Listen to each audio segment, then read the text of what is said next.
Let me ask you something. Would you rather have fans from one country or every country?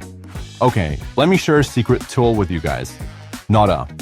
It could translate your YouTube videos into literally any language, like Japanese, French, even freaking Uyghur. Guys, we've been sleeping on global views and don't even know it. Let me show you how I use Notta to turn one video into world domination. Now I will show you step by step. Go to the Notta dashboard and select Import Files. You will see the Import from Link section, where you can just copy and paste any YouTube video link you'd like to translate. In just a few minutes, Notta will convert audio into text.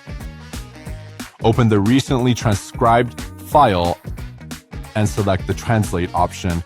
Choose the translation language of your choice and hit the Translate button again. Let's say you want to translate a YouTube video to English, so you'll need to choose English as your translation language. Finally, you can click the download icon to save the subtitles in SRT, PDF, XLSX, or TXT format. Okay, now you know how awesome it is.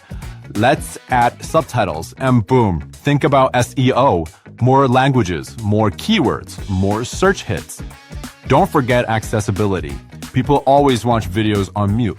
If your captions speak their language, they will stay. No more talk, just give Notta a try.